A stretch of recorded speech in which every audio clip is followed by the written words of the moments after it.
Bienvenido a nuestra Iglesia Vive. Estamos muy contentos de recibirte en esta casa de adoración y como en toda casa hay algunas normas que queremos enseñarte. Primero, saludar no es solo cortesía, es una forma de acercarnos. Saluda a quien te cruces al llegar. Segundo, procura ingresar 5 minutos antes de que inicie el culto. Tu puntualidad hace parte de nuestra adoración. Tercero, ubícate en las sillas que te asignen los servidores de logística. Tu colaboración hace parte de nuestra organización.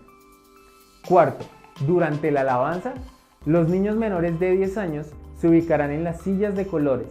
Estas sillas están ubicadas en primera fila. Quinto, por favor silencia tu celular. No queremos interrumpir este tiempo tan especial.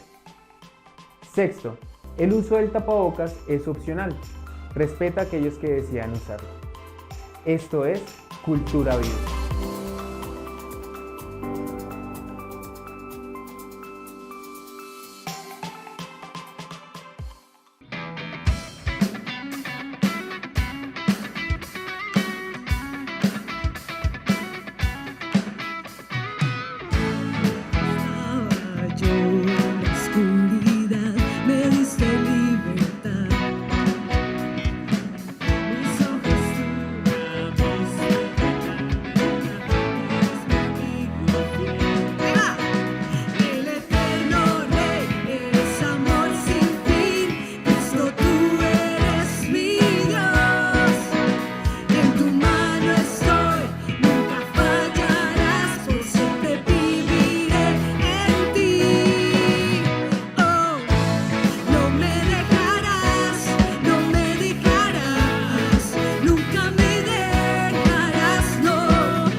Saludo fraterno, el Señor les bendiga grandemente.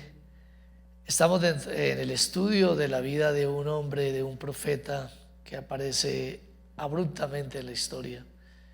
un hombre muy, muy especial que tenía se podía definir en dos calificativos. Este hombre se levantó en medio de una profunda crisis moral, social, por supuesto económica, en síntesis una crisis espiritual gigantesca.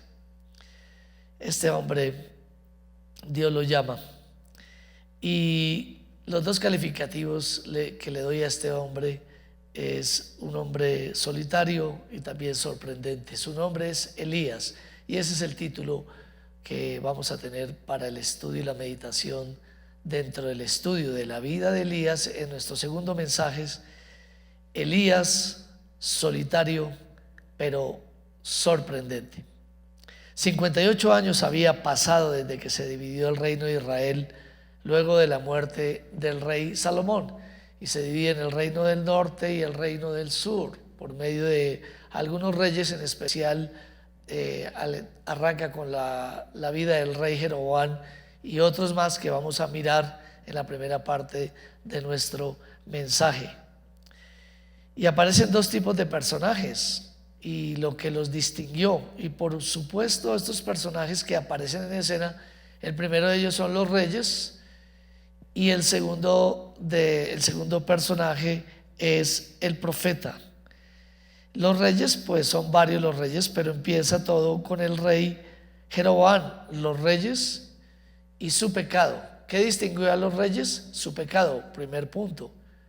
Lo que distinguió a estos personajes fue a estos reyes, su pecado, los reyes y su pecado. A estos reyes de Israel, del reino del norte,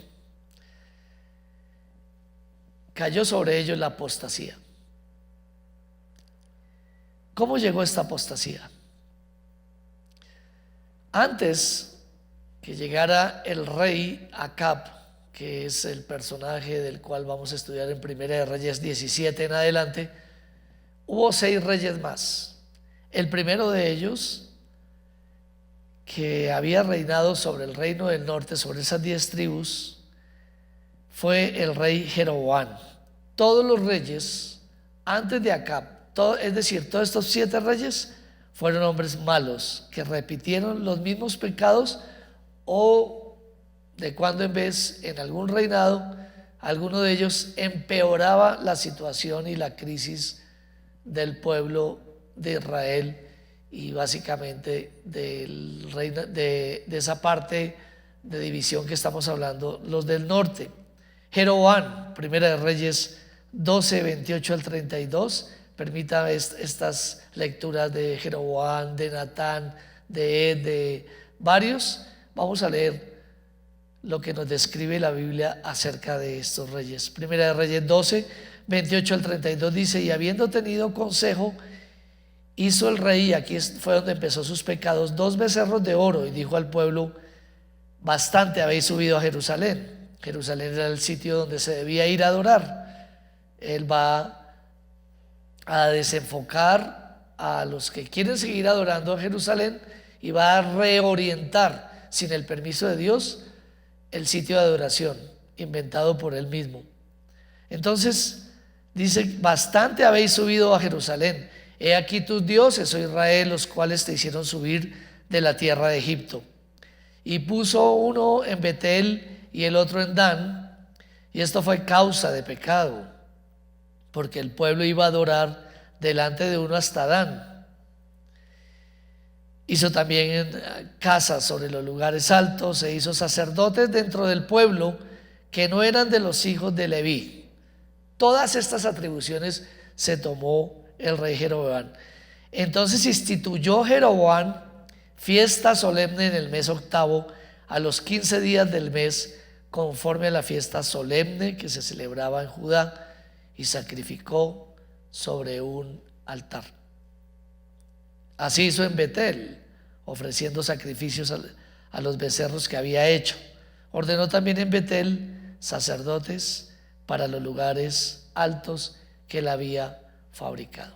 Todo eso lo hizo Jeroboam para mantener su poder, para desconcentrar el poder que existía antes en el reino de Judá, o en el único reino, y atribuirse mayor seguimiento de las personas. Esta apostasía vino como consecuencia de la corrupción del sacerdocio. Así fue que él lo hizo. Él nombró en el ministerio hombres que no habían sido ni llamados por Dios y, por supuesto, tampoco aparejados. Para ser aparejado, santificado, consagrado, formado, pulido, tenía que ser llamado. Pero pues lo primero falló, el llamado. Y por supuesto tampoco eran aparejados por el mismo Señor. El Señor no los había llamado. Y luego del fin del reinado de Jeroboam, le reemplazó. Esto ya fue un fracaso, fruto de la división, fruto de todos los pecados que hubo en la casa del mismo David atrás, y luego Salomón. Las consecuencias iban a correr. Y cuando este rey Jeroboam termina su reinado, lo va a suceder o reemplazar su hijo Nadab. Primera de Reyes 15:26. E hizo lo malo ante los ojos de Jehová, andando en el camino de su padre. Quizás pudo arrepentirse, pero él continuó el camino de su padre. Y en los pecados con que hizo pecar a Israel. Y por supuesto, todos los que estaban bajo ese gobierno eran afectados y recibían sus consecuencias. Luego del reinado de este hombre Nadab, vino un tal Basa. Se hace rey matando a el rey Nadab, hijo de Jeroboam. Primera de Reyes 15:28. Lo mató pues Baasa en el tercer año de Asa, rey de Judá, y reinó en lugar suyo. A este rey que llega por asesinato, por violencia, Baasa, le va a suceder, va a continuar en su reinado un tal Ela, y también después de Ela un tal Simri. De los dos nos narra Primera de Reyes 16:8-10. En el año 26 de Asa, rey de Judá, comenzó a reinar Ela, hijo de Baasa, sobre Israel en Tirsa. ¿Cuánto reinó este hombre? Solamente 2 años. Y vino contra él una conspiración. Había sembrado mal, había sembrado violencia, vino una conspiración contra él. ¿Quién conspira contra él? Un siervo llamado Simri, comandante de la mitad de los carros. Y estando él en Tirsa, bebiendo y embriagado en casa de Arsa, su mayordomo en Tirsa, vino Simri y lo hirió y lo mató en el año 27 de Asa, rey de Judá, y reinó en lugar suyo. Luego aparece un nuevo rey llamado Omri. Este Omri vivió mal delante de los ojos de Dios. La Biblia lo describe como alguien que avivó la idolatría y provocó aún más al Dios de los ejércitos. Primera de Reyes 16:25-26. Y Omri hizo lo malo ante los ojos de Jehová, e hizo peor que todos los que habían reinado antes de él. La decadencia era inevitable. Y dice el 26, pues anduvo en todos los caminos de Jeroboam, hijo de Nabat, y en el pecado con el cual hizo pecar a Israel, provocando a ira a Jehová, Dios de Israel, con sus ídolos. La idolatría siempre va a provocar la ira del Señor y va a traer consecuencias. Por fin, después de la descripción de todos estos hombres, entra en acción el rey protagonista en la aparición del profeta Elías. El rey, su nombre Acab, quien se unió con una esposa que era de su misma calaña o quizás peor. Primera de Reyes 16:30-31. Y reinó Acab, hijo de Omri, sobre Israel en Samaria, y no reinó cualquier tiempo, 22 años reinó. Y Acab, hijo de Omri, hizo lo malo ante los ojos de Jehová. 22 años haciendo lo malo, pero dice que hizo más que todos los que reinaron antes de él, porque le fue ligera cosa andar en los pecados de Jeroboam, hijo de Nabat, y tomó por mujer a Jezabel, hija de Etbaal, rey de los sidonios, y fue y sirvió a Baal y lo adoró. Ya cuando estos reyes se van alejando de Dios, pues para ellos va a ser muy natural y normal entrar en un aparente yugo desigual, pero no es ningún yugo desigual, sino que el yugo desigual es la confirmación del estado del alma, un alma separada de Dios.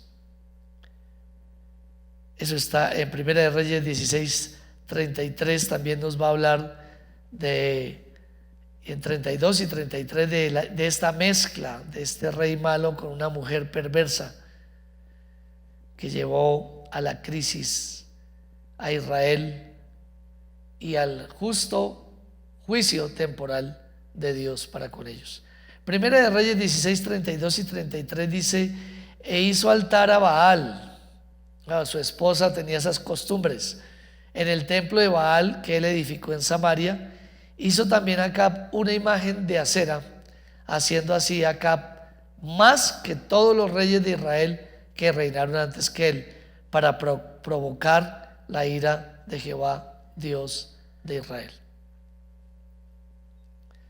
Él despreció a Dios, y la impiedad nunca paró en este reinado. Llegaron a construir, incluso hacer una construcción donde Dios les dijo que nunca nadie fuera a volver a construir. Su desafío era cada vez mayor. Su ceguera, por supuesto, que era total. En Primera de Reyes 16:34 dice: en su tiempo, y él de Betel reedificó a Jericó a precio de la vida de Abirán, su primogénito, echó el cimiento, y a precio de la vida de Segub, su hijo menor, puso sus puertas conforme a la palabra que Jehová había hablado por Josué, hijo de Nun. Todo esto sucedía alrededor de este reinado, del reinado de Acab. La prohibición de edificar Jericó, ¿dónde está? En Josué 6:26. En aquel tiempo hizo Josué un juramento diciendo: maldito delante de Jehová el hombre que se levantare y reedificar esta ciudad de Jericó. Sobre su primogénito eche los cimientos de ella, y sobre su hijo menor asiente sus puertas. Bueno, la provocación a la ira del Señor era total.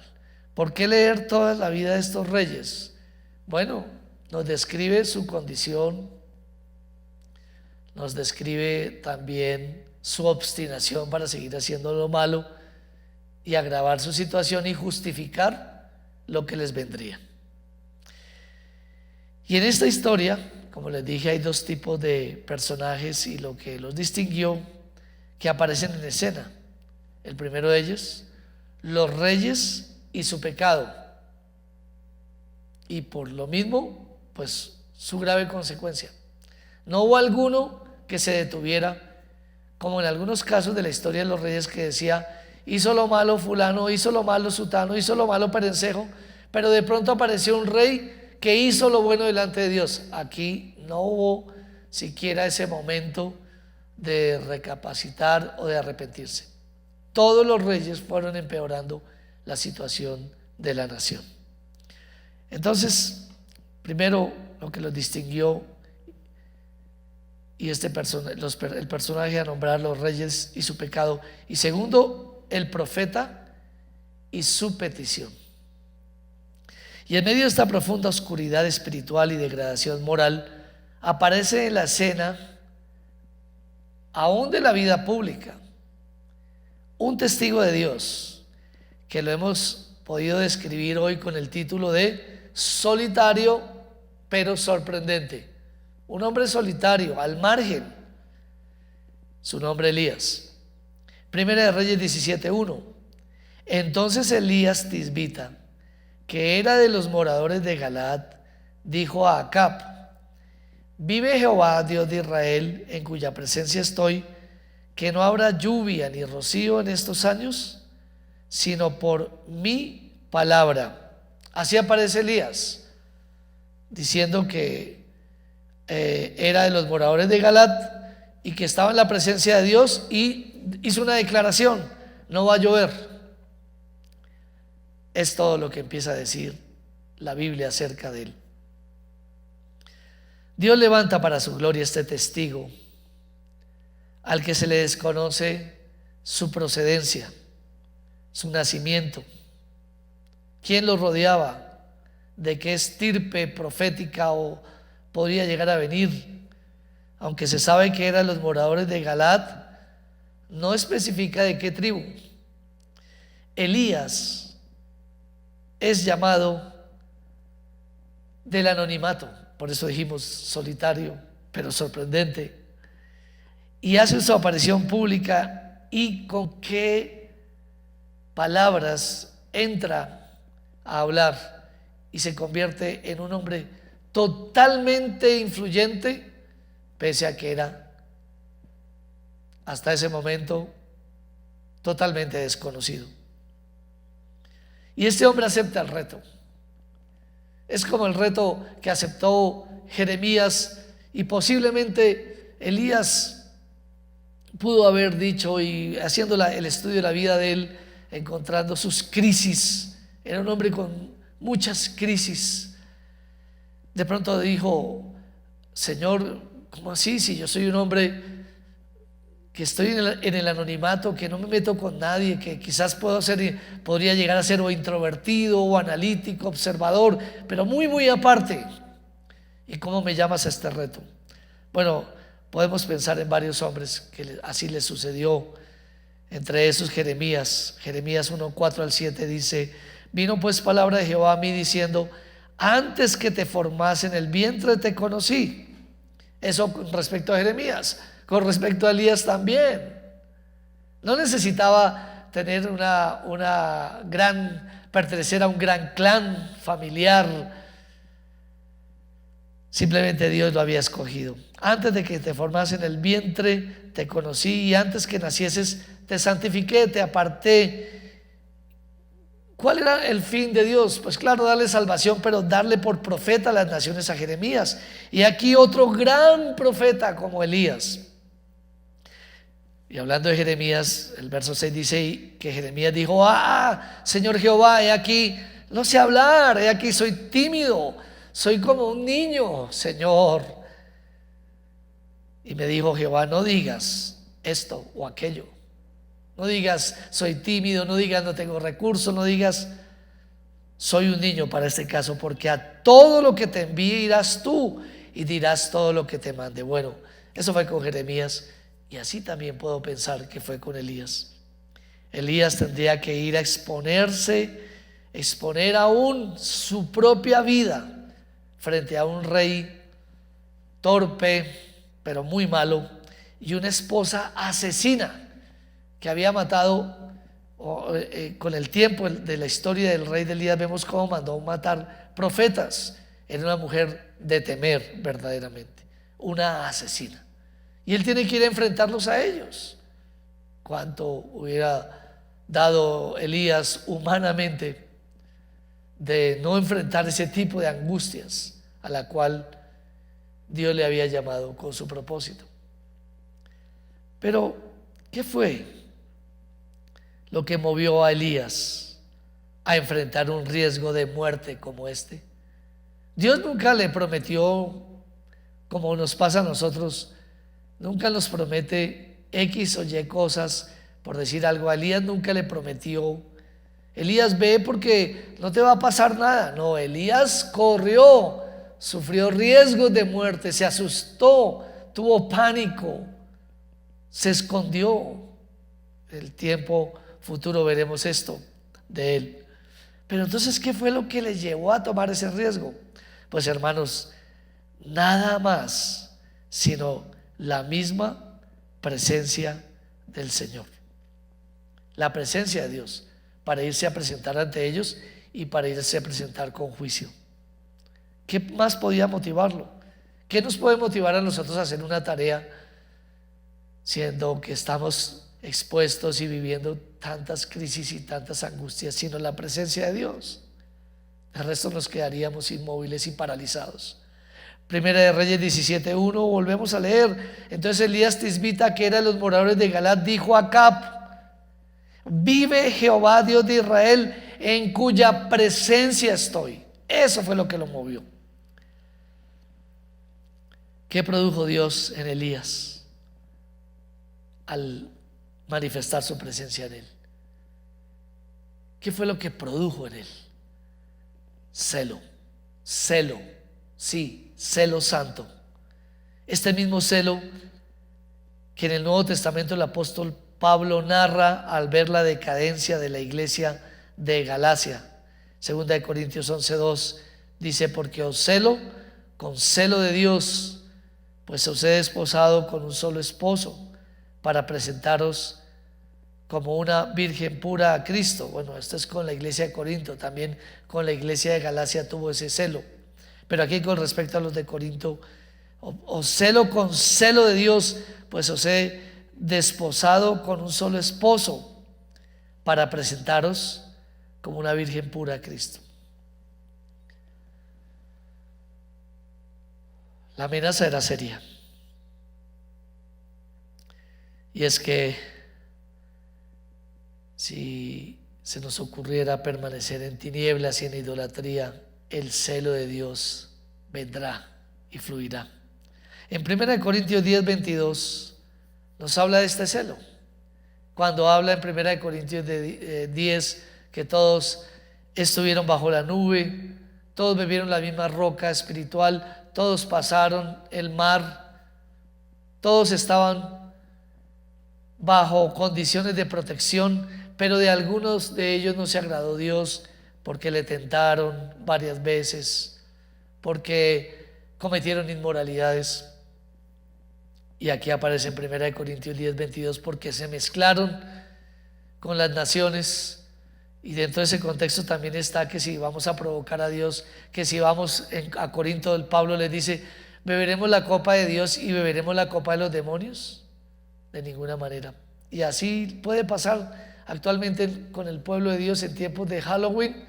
Bebemos la copa de Dios y bebemos la copa del mundo, pero no solamente en eso, sino en otro tipo de pecados. 1 Corintios 10:22, ¿o provocaremos a celos al Señor? ¿Somos más fuertes que Él? No somos más fuertes que Él. Tenemos que retroceder, hermanos. La idolatría provoca este celo.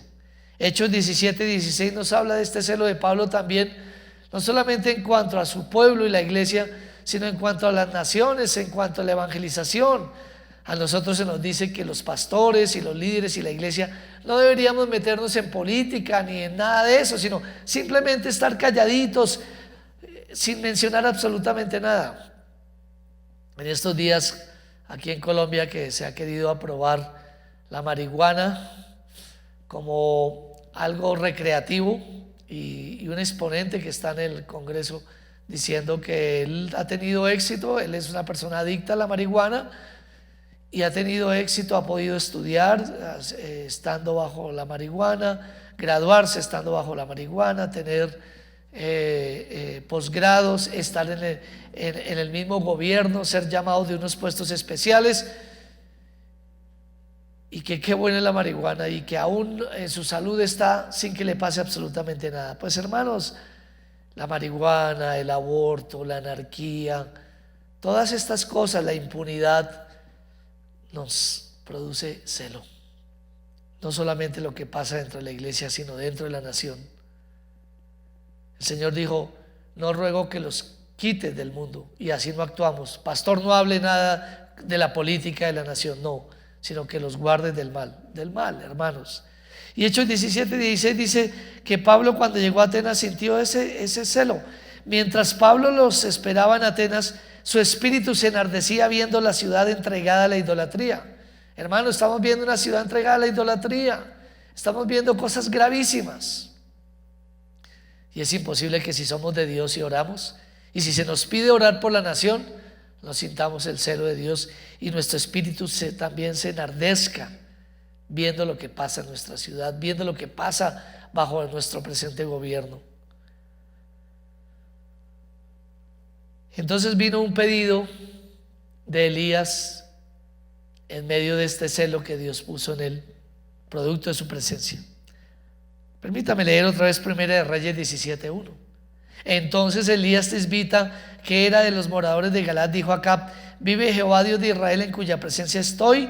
Y mire lo que dijo: que no habrá lluvia ni rocío en estos años, sino por mi palabra.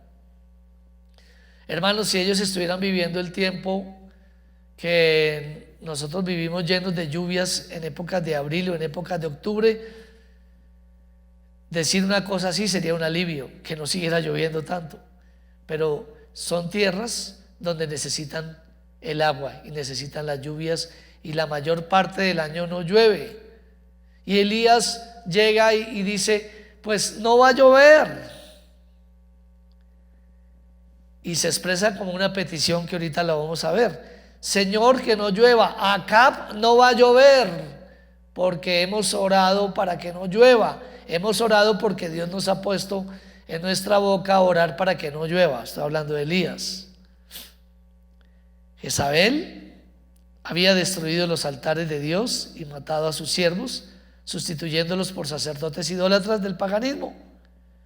Elías, por la presencia de Dios, siente el celo, y ese celo lo lleva a hacer esa declaración, a enfrentar y a orar de una manera que nadie oraría. ¿Quién oraría así? Pues alguien guiado por Dios.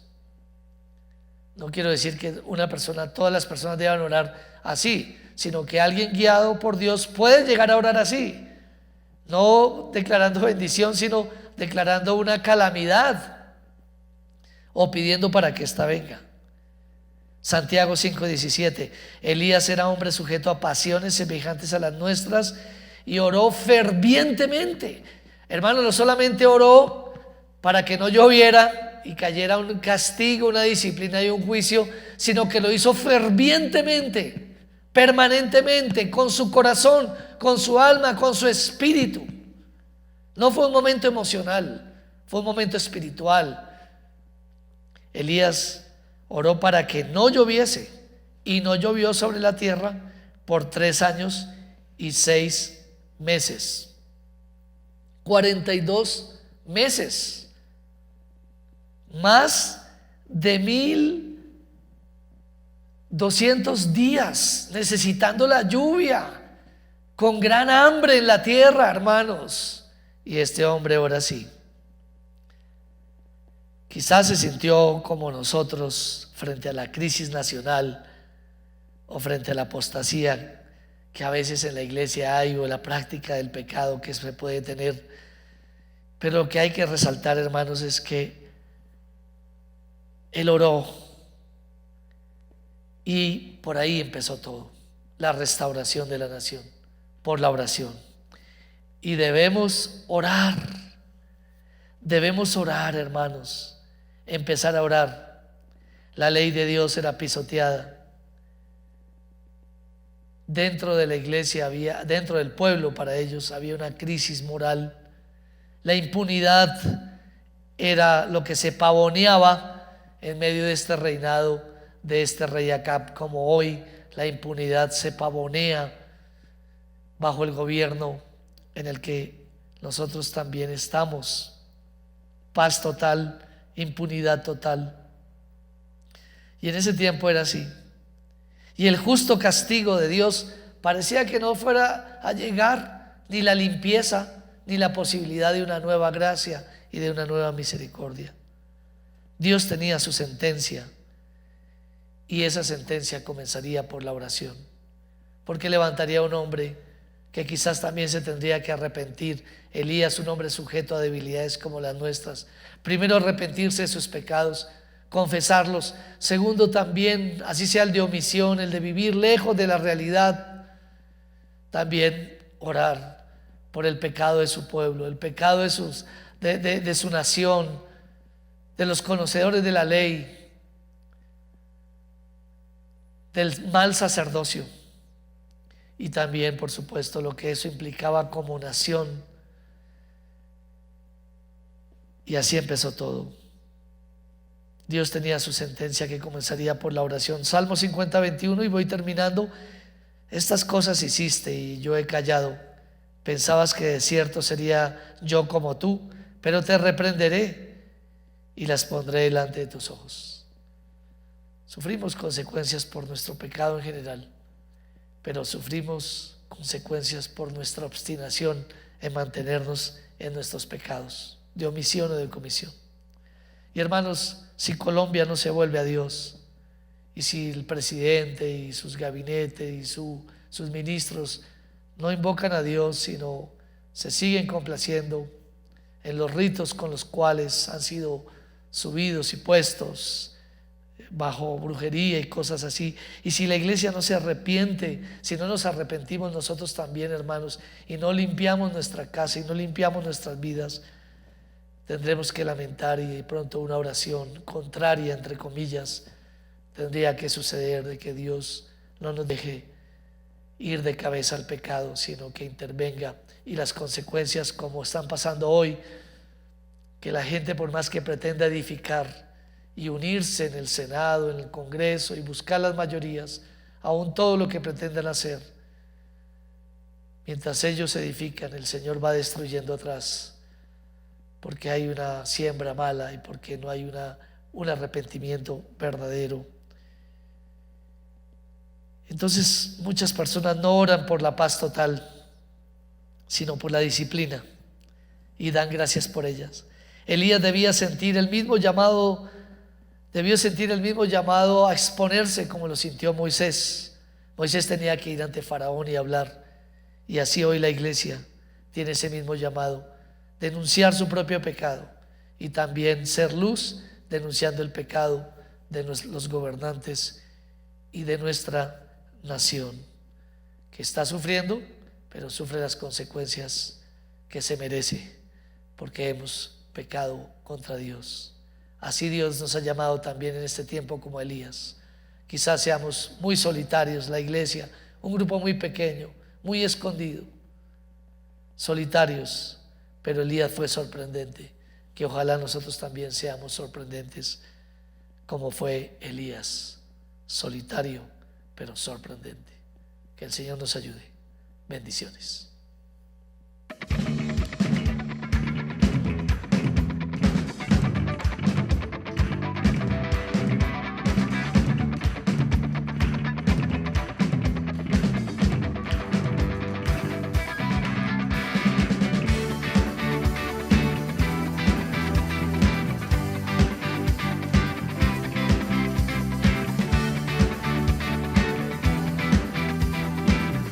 Vamos, digamos juntos. Al conocerte, he nacido otra vez. Ya no soy igual, has cambiado mi ser, mi corazón. Por tu sangre cambió, he vuelto a vivir. Nueva sangre hay en mí, dentro de mí, dentro de mí.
de mí. Ustedes. Tu corazón, tu corazón.